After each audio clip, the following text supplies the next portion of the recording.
Hey everyone, it's Trevor with eTrailer. Today we're going to be doing an overview and an installation of the Curt hitch on the back of our 2022 Kia Niro EV. Now you might be wondering why you would want a trailer hitch on a Kia Niro since it is more of a compact car. Well, as a Niro owner, you might be aware that your cargo space is pretty limited, and like our neighbor today, they actually have roof rack on their vehicle as well to help with some of that cargo space issue they might be running into. Well, downside of the roof racks is even on a smaller car like this, it can be a little cumbersome to keep loading and unloading stuff on and off the roof. So that's where a trailer hitch would come in handy because you can get a cargo carrier and now you don't have to go on top of the roof. You can just bend down, pick some stuff up or put it back down. And yeah, you could use a ball mount on this, but you're going to be pretty limited since this trailer hitch can only handle 2,000 pounds of gross trailer weight and 200 pounds of tongue weight. And even with the cargo carrier, you're still pretty limited on what you can actually do. And one thing I would recommend is just double check your owner's manual before you put anything in your trailer hitch to make sure that your vehicle can actually tow the amount that the hitch is specified to. Now with this being a hitch, you'll notice it has a 2" by 2" opening on it. Our accessories nowadays are going in the direction of a 2" by 2", so that's going to be very handy when you're looking at different accessories. It does have a standard 5/8 opening, so we'll take any 5/8 pin and clip we got. And if you don't have one, you can pick one up here at eTrailer, or most accessories will come with that pin and clip already. And now we have these safety chain loops here that are rolled, and it'll fit your hook pretty comfortably, so your S6 will definitely fit onto that loop as well.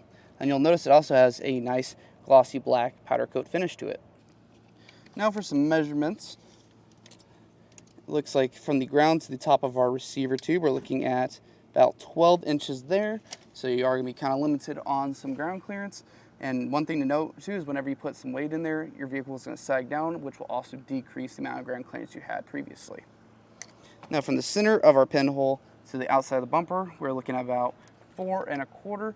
So if you are looking to have some room to access the back of your hatch whenever you have something in your trailer hitch, I would definitely look at getting something with a fold-away option on it. And as for the installation, it's really not too bad. You only got a couple steps. You drop that underbody panel, it goes right up from there.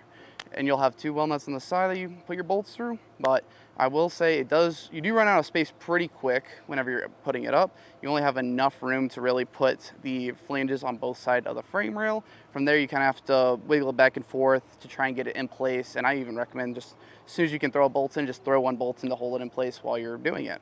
But if this is something that you don't have really any space for, or maybe it just sounds a little bit daunting to you, you can always use a dealer locator to find a shop near you that would be able to install this trailer hitch for you. But if I've convinced you to go ahead and give this a try, we can go ahead and hop into the installation. Now, to begin our installation, what we're going to first do is we're going to take these 7 push pins off, and then we'll have a row of 6 nuts behind here, and then 2 plastic nuts in the middle. Once we have all that loose, we can pull this underbody off and then put our hitch up. And today I'm using a trim panel tool to get these push pins off, but you can use a flathead screwdriver as well.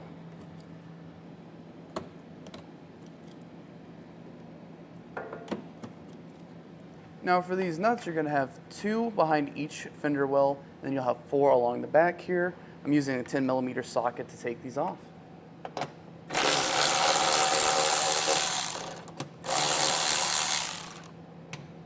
And then we'll remove the 2 plastic nuts located in these little divots here.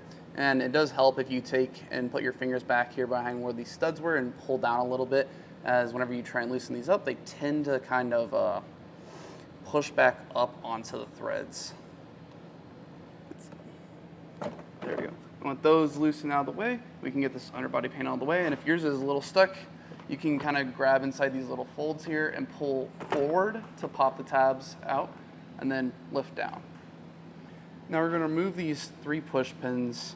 This is holding our underbody bumper here to the crash bumper. So what we're going to do is do that so it can give it a little bit more flex whenever we're trying to put the hitch in place, because if not, it fits a little bit tighter. It's a little bit trickier to get it pushed into spot. So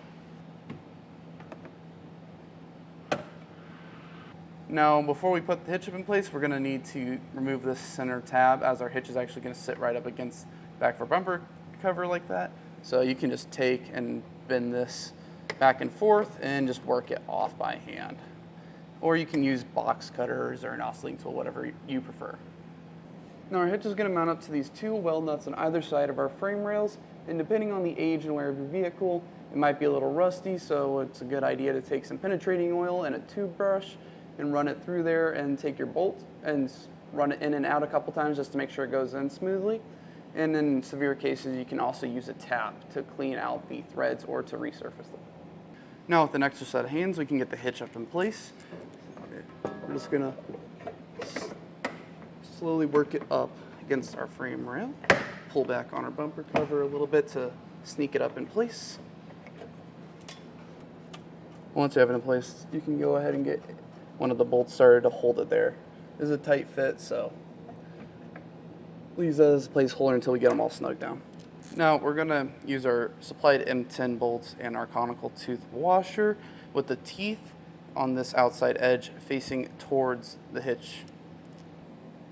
And with our 17mm socket, we're going to come back, get everything snugged down, and then we're going to torque it to the specs in the installation instructions.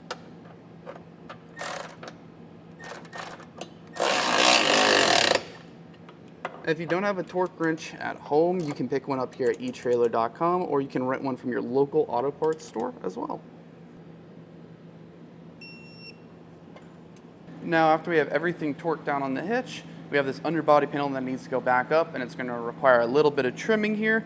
I just used the diagram they had in the instruction manual to kind of get an idea of what we're going to do, but I'm going to try and make it a little bit cleaner, so I'm going to go around the outside of this hole, and then I'm going to kind of follow the markings here along the top of our underbody panel.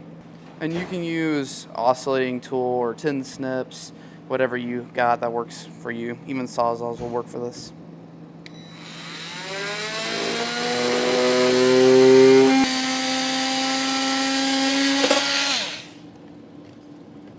And once we got it roughly cut out, what we're going to do is come back with a razor knife and get all these edges cleaned up. And then we're going to see how this fits up against the hitch. And keep in mind, it might not be perfect the first time. You can always come back and take a little bit more off each time until it fits how you like it. And we ended up doing a little bit of extra trimming on this. I went back probably about an extra inch or two from where I had it originally, just to make sure that these tabs fit flush. The whole underbody was fitting pretty well up there. You could get the push pins in. It's just this tab here was kind of sitting a little off center, so it looked weird.